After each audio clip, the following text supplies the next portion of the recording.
Not radical enough for you? It's radical enough. That's death. But it's also perfect. We have to do this.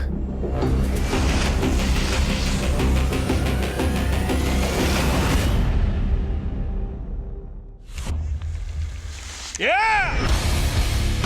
I was drawn to Point Break because I'm a big fan of the original film and a chance to create a new version of that film and also to expand it in terms of the scale.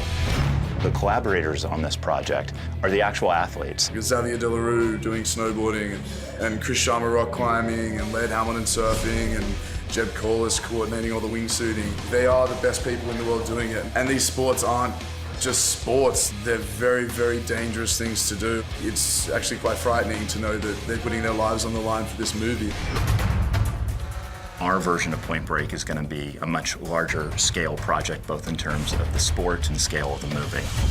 Utah fell into the world of extreme sports and he kind of had this death wish for the most of his life before he was an FBI agent. I believe that, like me, the people behind the robberies are extreme athletes. Give me something. What kind of people are we dealing with here? It definitely keeps elements from the first one, which is an amazing movie and a movie that has inspired us. So the real question is, what are you? What he's trying to figure out is what lies beyond the thrill, what lies behind the line. It's not about conquering the geological forces of the Earth. It's more about becoming one with the Earth. Bodhi sees a bit of his younger self in Utah and this kind of wayward soul that has a lot of skill. You ever surf anything like this? I surf. You ever surf anything like this? My name's Laird Hamilton, and I'm known as a big wave rider. Are you ready? Let's go! The new Point Break, they're really trying to capture something real and make you feel it. I was involved in the making of the original Point Break, and I think the film has stood the test of time because it captures the spirit of what a surfer is. That was insane. I'm Chris Sharma, I'm a rock climber. The whole area of the Tepuis in this part of Venezuela, Angel Falls, it's the most incredible place I've ever been in my life. I think it really is like the perfect location to make some really cool climbing footage. Ericsson's really committed to keeping it really authentic. Seeding the film with real live athletes, it does give a level of authenticity to the whole film, and I think that's definitely gonna come through in our climbing scenes. My name's Jeb Corliss, and I'm technical advisor for the Wingsuit Flying Unit. We are in a place called Wallenstad, Switzerland. It may be the greatest wingsuit proximity flight on Earth.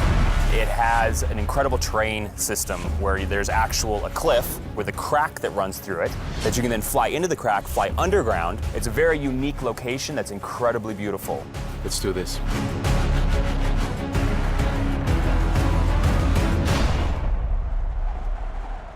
This is an incredibly complicated wingsuit sequence. Go. We have a whole team of guys. We've got 4 characters, and then you have to have a cameraman who's following them, so you're looking at 5 people in close, tight formation, flying into a very narrow gorge that slices through a mountain. The first time I watched those 5 guys enter that crack, I was like, it was one of the most spectacular things I've ever witnessed. My whole life has been flying wingsuits. It's been everything to me since I was 16 years old. These are the greatest wingsuit pilots who have ever lived. I'm here because I need to find out who I am, where I belong. We can only be responsible for our own path, brother. Such a huge scale movie in so many countries, so many extreme sports, incredible action. When you're making a movie that has a cult following, you're gonna have to do it justice. And I think when this hits the big screen, I think people are gonna sit back and go, wow.